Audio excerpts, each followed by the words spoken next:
Welcome to this tutorials friends.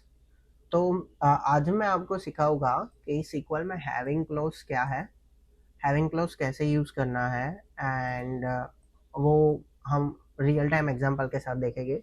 सो मैं आशा रखता हूँ कि हम सब यहाँ तक सबका सेटअप होगा। अगर नहीं है तो आपको कोई वरी करने की ज़रूरत नहीं है। Please check description of the video. Description में मैंने सब दे रखा है, लाइक ये एप्लीकेशन कैसे इंस्टॉल करते हैं, एडवेंचर वर्क डेटाबेस कैसे सेटअप करते हैं, एंड ये जो टेबल हम आज यूज़ करने वाले हैं कस्टमर ऑर्डर्स, सो उसका क्वेरी भी मैंने शेयर किया है कि ये हम कैसे क्रिएट करेंगे एडवेंचर वर्क्स में, right. So don't you worry, please check the description.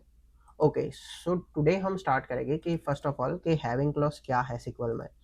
तो अगर हम जैसे मैंने प्रीवियस वीडियो में दिखाया है, अगर हम सीक्वल के सिंटेक्स देखें तो क्या है कि select star from table name where, उसके बाद आता है ग्रुप बाय, उसके बाद आता है हैविंग एंड उसके बाद आता है order by. This is SQL syntax. So अगर हम वैर में अगर हम वैर यूज करें डेटा फिल्टर आउट करने के लिए, तो क्या होगा कि वैर ग्रुप बाय से पहले आता है तो वो अप्लाई होगा एग्रीगेशन के पहले।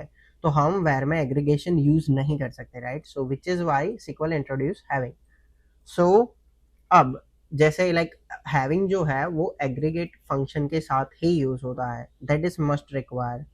सो और एग्रीगेशंस के लिए हमें ग्रुप बाय यूज करना ही होगा। जैसे आप मेरे प्रीवियस ट्यूटोरियल में देखोगे कि ग्रुप बाय फंक्शन मैंने डिप में एक्सप्लेन किया है, वरना वहाँ पे आप देख सकते हो कि एग्रीगेशंस कैसे करते हैं, तो उसके लिए हमें ग्रुप बाय यूज करना है। अब हम जैसे कि देख सकते हैं इस टेबल में, जैसे हम एग्जीक्यूट करेंगे, यहाँ पे मेरा क्वेश्चन आपसे क्या है कि मुझे वो कस्टमर आईडीज चाहिए जिनका टोटल ड्यू $5,000 से ज़्यादा है। तो अगर हम ये टेबल ऑब्जर्व करें, ये सेल्स ऑर्डर टेबल, सो यहाँ पे हम देख सकते हैं कि जहाँ पे कस्टमर 11,000 है, तो उसका टोटल ड्यू हमें करना है तो हमें एग्रीगेशन करना ही होगा। क्यों? क्योंकि कस्टमर 11,000 के यहाँ पे 3 ऑर्डर्स है, तो मुझे कितने ऑर्डर है उससे मतलब नहीं है। हमें क्या करना है कि हम मुझे वो कस्टमर्स चाहिए जिसका टोटल ड्यू, तो हमें इसका सम भी करना होगा, राइट, तभी हमें एक कस्टमर के लिए टोटल वैल्यू मिलेगी। तो मुझे वो कस्टमर आईडीज चाहिए जिसका टोटल ड्यू $5,000 से ज़्यादा है।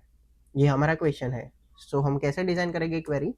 तो पहले तो सिलेक्ट, हमें क्या चाहिए, customer ID and sum of total due,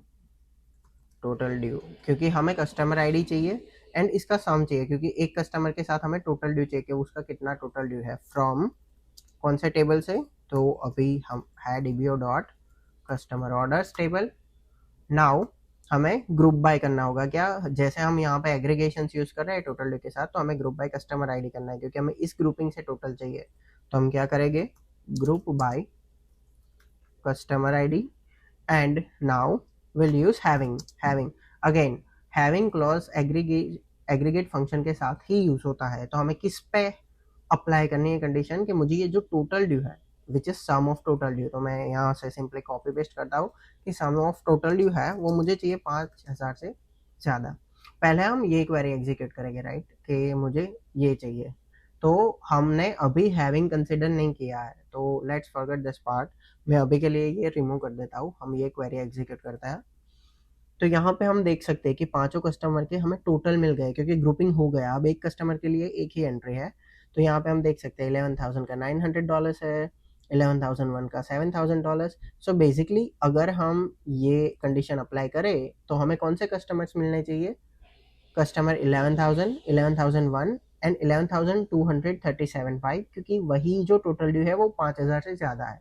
ये दो का, एक का 89 है और एक का 125 है, right. So now we'll apply that condition like having sum of total due should be greater than 5,000। अब ये क्वेरी हम पूरी एग्जीक्यूट करेंगे।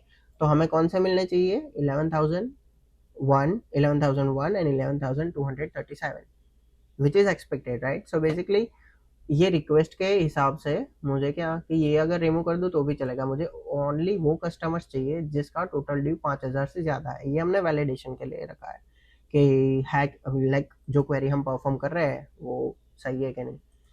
तो ये था आज का हमारा हैविंग ट्यूटोरियल। नेक्स्ट ट्यूटोरियल में मैं आपके साथ आऊँगा कि what is different between where and having in deep and वो दोनों डिफरेंट क्लॉज क्यों है और कौन सा कब यूज़ करना है उसके लिए। तो अगर ये वीडियो ने आपको लर्न करने में हेल्प किया हो तो please like this video and subscribe to my channel for the next video. Thank you.